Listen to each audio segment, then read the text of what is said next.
can you please like, subscribe, and hit the bell? Hands, arms, legs, and feet inside throughout the entire ride. If you have any little ones with you today, unfortunately, this is not Lion King. You are not completely, and your child is not Simba. Do not want to see any children held up into the air today.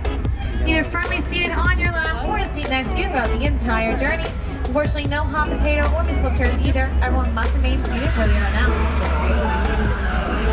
As we go through the reserve today, I do ask you please do not call out, yell, whistle, scream, or yell at the animals today. We want to respect them and their own homes. We want guests to respect them and ours.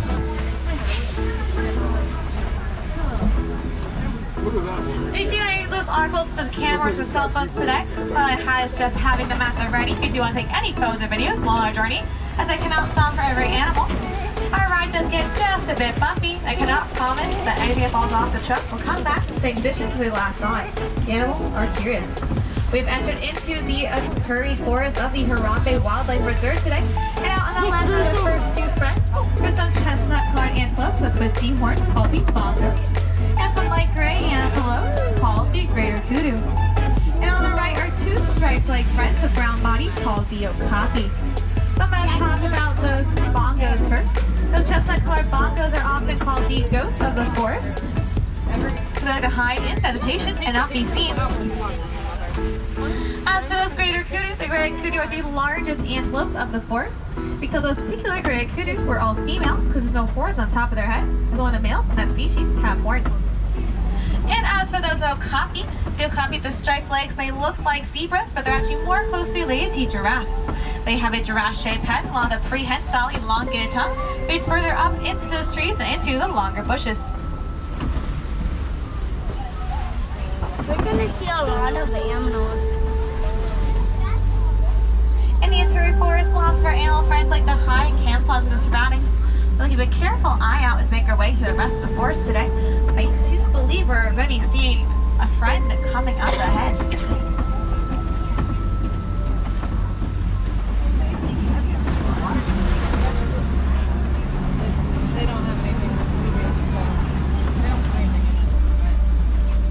And coming up on the left today, there can be two black and white bird friends with orange beaks called the saddle-billed storks.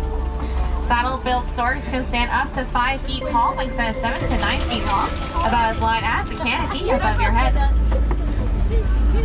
They get their name from the little yellow-shaped saddle and stitch in the middle of their beaks. And they're usually more solitary creatures. We did see 2 of them in a similar area, so we might be able to assume that they're mates since they do tend to mate for life.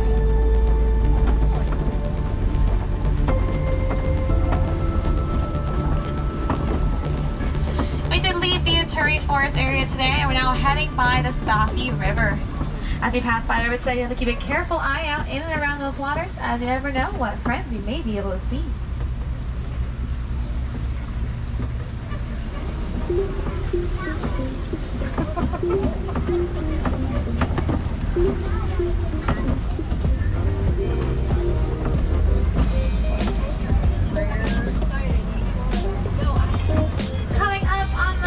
Today, we're also going to see some white feathered friends in the water and a little island called the pink-specked pelicans. Pink-specked pelicans get their name because of the fact that during mating season they do blush a pink color through their back feathers. And both male and female do share a nest, and while one sits in a nest, the other one's usually out hunting for things like fish. As you pass by on the left, you're also going to notice some, oh, there they are, some hippos in the waters today. The baby just popped her head up a second ago. She might do it again. You're actually going to see them, the figures moving underneath this water here. Hippos weigh around 3,000 to 5,000 pounds. And the babies underneath there as well. They come out to 35 miles per hour when they are on the land. But they do like spending a lot of time in that water. In fact, they can hold their breaths for up to 8 minutes at a time. You might usually think they're swimming underneath the water, but they're usually either walking or running just below the surface. And if you do see a large group of hippos together, they're often called a bloot. That made me excited because they're playing. Very cute.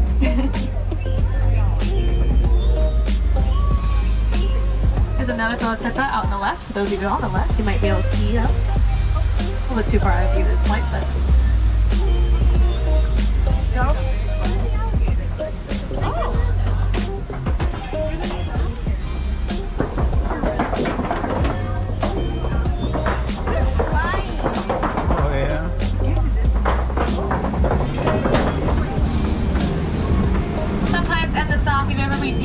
some Nile crocodiles.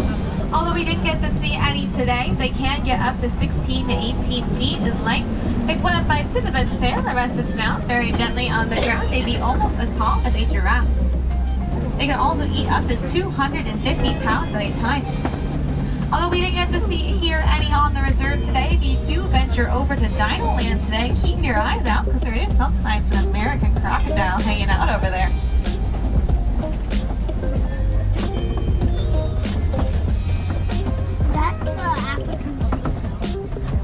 We are going to be leaving the Sofie River area today. We're going to start heading down into the savannah.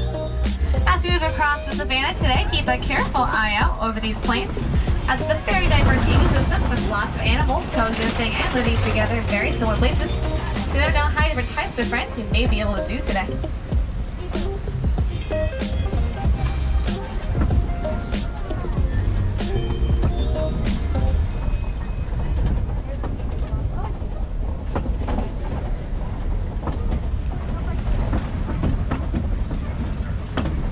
Turn the corner on the right. You take a peek past those pile of logs. There are some Hartman's mountain zebras.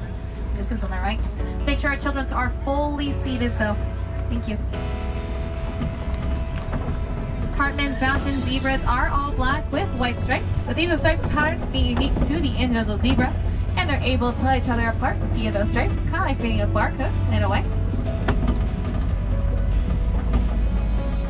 So coming up on the right today, we're going to be seeing a group of wildebeests in the distance, kind of in this towards the off center, before those rocks.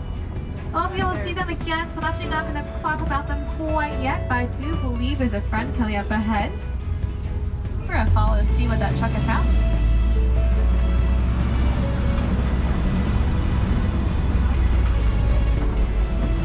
On the left, if you look underneath that little rock den, as well as to the left in the dirt before the rocks, are some African wild dogs, also known as the painted dogs. Actually, I can move up just a bit for a better view. African wild dogs are the most efficient hunters in the savannah. In fact, they have a 90% success rate of outrunning their prey to absolute exhaustion, as they can hold a solid 55 miles per hour for very long distances. And unlike domesticated dogs who bark, these dogs use a high-pitched chirping noise to communicate, and they run as a pack with an alpha male and alpha female lead the group. And out on the left today are some brown antelope friends with long curvy horns in the center of this area called the Sable Antelopes. And we'll be seeing up close some more of those wildebeests on both the left and eventually the right as well. Sable antelopes use those long curvy horns as a form of protection. So when predators happen to come nearby, they're able to throw their heads back, try to sneak up behind them, and warn them off. Typically a lighter brown color when they're female, but when they're male, they get to a darkish blackish coat. As the more dominant the male, the more darker coat they have. And as for those light gray wildebeests, the wildebeests are really big migrators. About 1.5 million wildebeests do migrate about 500 to 600 miles every year. They also have very distinct sleeping patterns. They'll sleep in multiple rows, and some of those rows actually only pretend to sleep. That way if any predators happen to come nearby, they're able to alert the rest of the group and run away. And currently walking towards us on the left right now is one of these holy cow with those very large horns. Those cow's horns can drop from 3 to 4 feet long and are a honeycomb-like structure. They are a bit lighter on their heads, you may think. We're going to see another one coming up on the right. They also provide a way to help actually cool off their inner body temperatures, as the air can circulate outside of their horns. And they're the only domesticated animals here on the reserve. Those of you who couldn't quite catch those zebras earlier, don't worry, we're going to see another spotting today.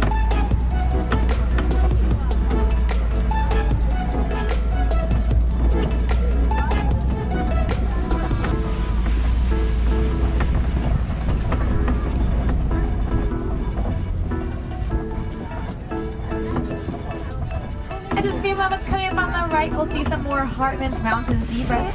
You do know they're Hartman's mountain zebras because of their black noses. If you do see a large group of zebras together, they're often called a dazzle, as they tend to dazzle predators, as it's hard to pick an individual zebra of a very large group.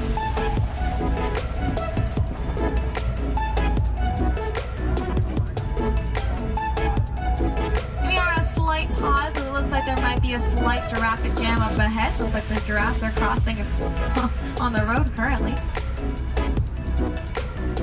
we'll have a really good chance of seeing them today.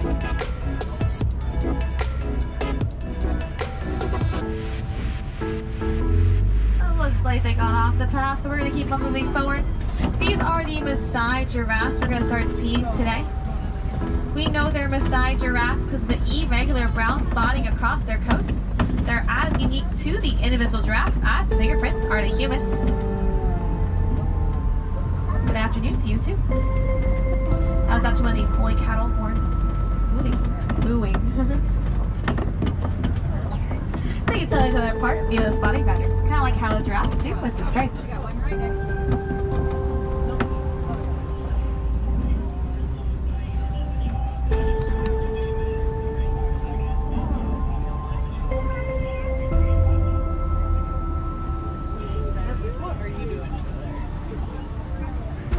Play a little closely today, so I'd wait for him to move his head.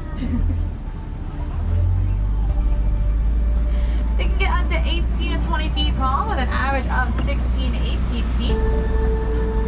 And baby giraffes are born around 6 feet tall and can walk within around an hour of birth. And here you're seeing some more bonus giraffes out on the left today. Kind of like the okapi, they have those prehensile elongated tongues to reach out to 13 inches long, able to grip those leaves and trees above their heads. They only sleep around 30 minutes each day for a few minutes at a time. They do spend a grand majority up to 22 hours a day eating. They can run up to 35 miles per hour short distances and hold a pretty solid 10 miles per hour for longer ones. Despite those very long necks, they've got the same amount of neck vertebrae as humans, which is 7. And you do see a large group of giraffe together. They're often called a tower.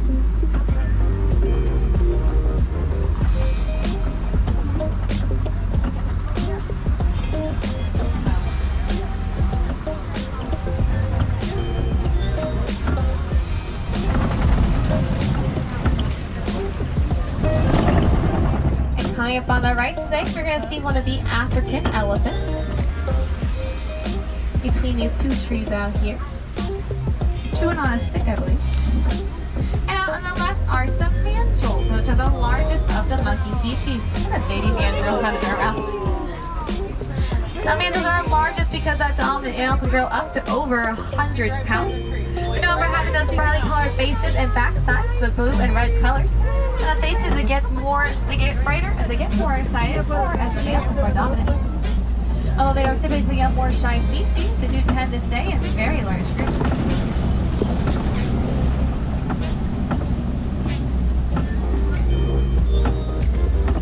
Additional view of those elephants out on the right.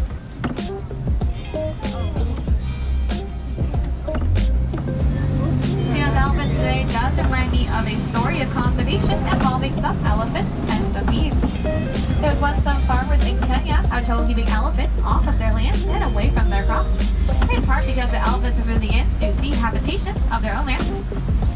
We decided to help out, and we asked around, and we were told that elephants often avoided bees. So we researched it right here on the reserve and found out that when elephants hear the buzzing noise that bees make, that will alert the rest of the group if they're in one and run away. So we suggested to these farmers they set up beehives alongside their property lines. Not only would the elephants stay away and stay safe, the farmers would also have an additional source of income, which is honey. We're passing through some red clay today. And coming up today on the right of the red clay are some particular markings. Looks like tusk marks with a passing elephant like the one on the left. Elephants do use red clay as an additional source of food in their diet, bringing in some more essential minerals and vitamins. So every time they run their tusks up the clay, it's kind of being a multivitamin every time.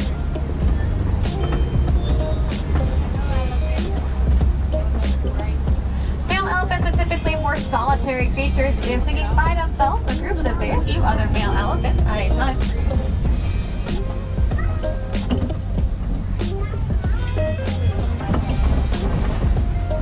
Meanwhile, females do tend to stick in much larger groups, and within those groups there are matriarchy, and the females do in fact rule, usually with the oldest and largest female leading the group. There's another elephant out on the left. elephants will actually flap their ears back and forth. Unlike Dumbo, elephants cannot fly. However, do use a method of pushing the air past their blood vessels in their ears to help cool themselves off by up to 15 degrees at a time. It's kind of like they're carrying their own personal air conditioning unit with them wherever they go.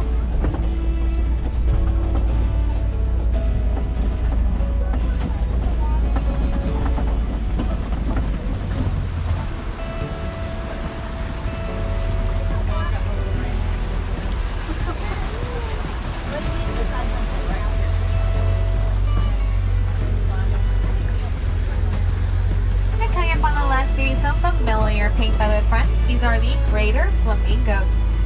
Greater Flamingos are not born that pink color, however, they're actually born a light gray.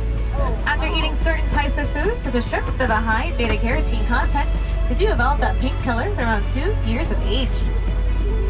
They're also the largest in the flamingo species, able to grow up to 5 feet tall. And if you do see a group of flamingos together, they're often called a flamboyance.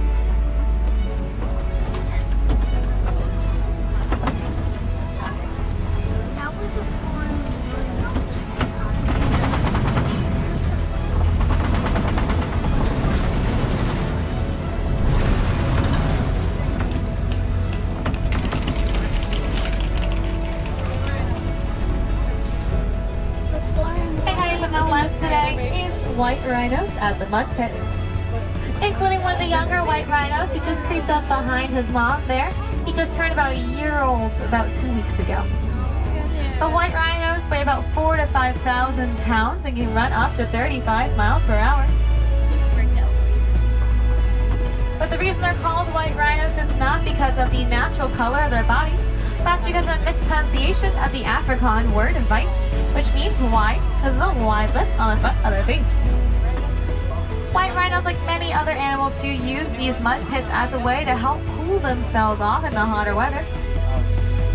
They'll come over, roll around in them, and not only does it initially feel good, provides an extra layer of mud sunscreen, allowing them to remain cool and from the direct heat of the sun.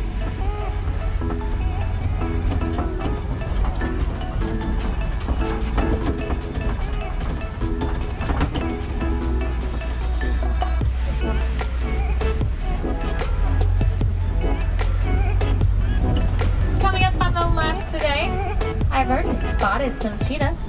They're both playing on the left side, down that hill today in that area, just past those trees. Cheetahs are a very fast, big feline cat. They can run up to 65 miles per hour in 3 seconds flat. However, they are sprinters, not endurance runners. And also some up here, you haven't been able to see them yet. More also on the left side of this particular area, all kind of up towards the top of the hill. They are sprinters, so they can only keep up those speeds for so long. Not able to catch their prey in time, they do have to take a rest and try again later. Unlike other big cat friends, they are daytime hunters and not nocturnal. There's a little bit less competition during the day. They also have a special black stripe that's underneath their eyes that allows them to see more clearly during the day with a natural form of sunglasses, allowing them to hunt and see more efficiently. Coming up at the Kofi Rocks today, we are going to be seeing some lions. That's my seeing the warm up today. We'll see what he does. Lions are nocturnal creatures, sleeping for around 16 to 20 hours every day. At night, it is the females who are hunting, while the males stay behind and watch over those cubs. Oh, she does not seem happy that he's about to join her.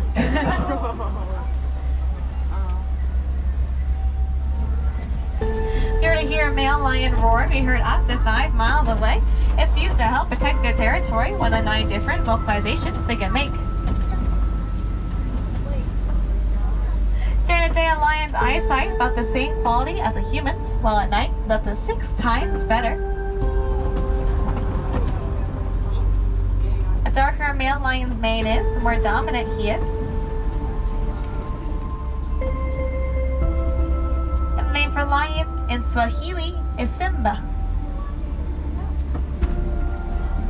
And we'll get a chance to see both of them again as we come around this corner.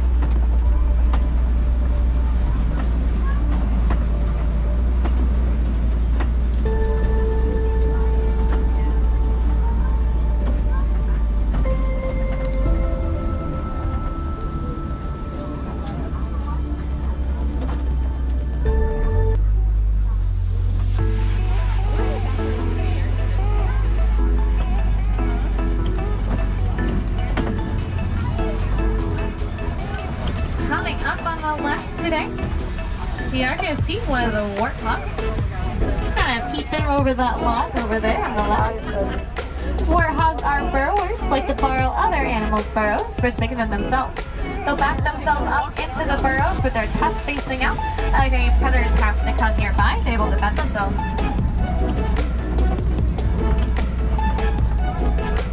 And coming up on the right today are some ostriches.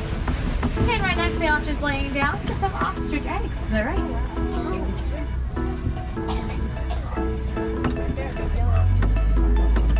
Ostriches are the world's tallest bird, coming in over 6 feet tall.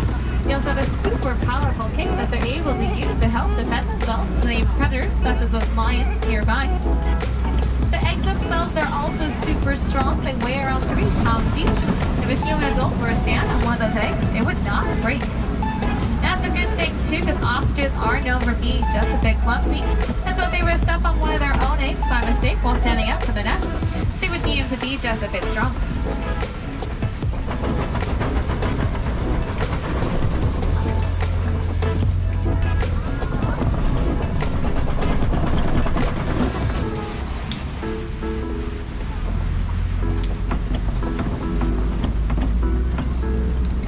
Like passing by the warden's post today. And coming up at the warden's post, I'm already seeing some furry friends hanging out back and in the front. These are Nigerian dwarf goats. Nigerian dwarf goats, despite their size, are full-grown adults. They do produce a sweet goat milk that can be made into goat cheese. They are fantastic for the environment as they love to eat all vegetation. Other animals don't. You ever do see them fighting or play fighting because they show dominance over each other? That also helps aid in their maturity.